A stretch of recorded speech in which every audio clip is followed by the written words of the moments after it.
seem to face up to the facts. I'm tense and nervous and I can't relax.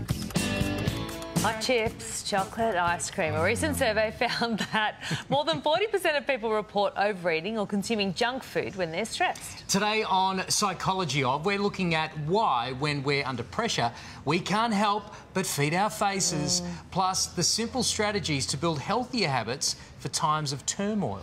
And for more, we are joined by Dr. Helena Popovic, live from the Gold Coast. Helena, so nice to see you. All right, let's break this down. Why is it that we eat in response to stress? Because when we're stressed, our adrenal glands produce the hormone cortisol, which is a known appetite stimulant. And cortisol also makes us eat faster and causes the body to deposit fat around the abdomen. So what we tend to call a beer belly is more likely to be a stress belly. And the other reason we eat when we're stressed is that we're not taught how to deal with negative emotions. So we try and block them out. We feel pressured to carry on regardless. So we use food to block or just to numb unpleasant emotions. And in some cases, this is learned from childhood because well-meaning parents might have used food to comfort us when we're upset. So why are we reaching for junk food and not things like fruit or healthier options? Again, cortisol is to blame. Cortisol stimulates our desire for high sugar foods because sugar is the fastest way to get an immediate hit of energy to help us deal with the stress better. Another thing that happens is when we're feeling negative, when we're in a negative mood state, our taste buds actually lose their sensitivity. They become less sensitive, so foods taste less sweet.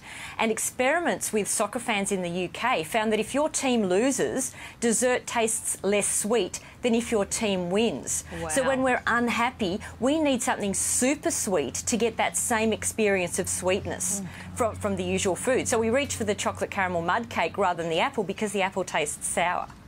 You know, Helena, sometimes you don't even realise you're engaging in stress eating. You kind of just literally go from one thing to another.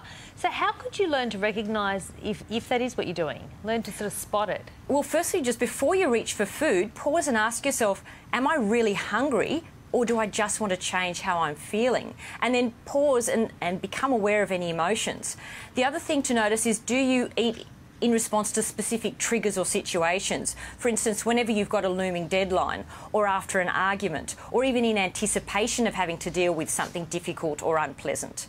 And do you eat mindlessly while you're working at the computer? Sometimes just mindless eating has become a habitual response to stress and we just do it on autopilot. So self-awareness, observe yourself. All right, well, if we're ticking some boxes there and we are a stress eater, how do we break the habit? The most powerful way is when you get the urge to eat, simply sit and feel the feeling without acting on it. Feel the temptation, actually feel the craving. You're not resisting it. You are not sitting there going, I'm not going to eat. You are actually feeling the discomfort. And if you just sit there for a couple of minutes, the discomfort will pass. It passes through us like a wave. And then people actually say they feel a great sense of relief and peace and even energy. Now, if that feels too overwhelming because people feel they'll be overwhelmed by their feelings, another strategy is immediately when you get that urge to stress eat, bring to mind a really pleasant, positive emotional memory. For instance, the romantic dinner you had at Valentine's Day last week, or whatever it is for you. And that thought stimulates the production of oxytocin in our brain, which has the opposite effect of cortisol, and we immediately feel calm. A third thing we can do is just start to take slow, deep, conscious breaths.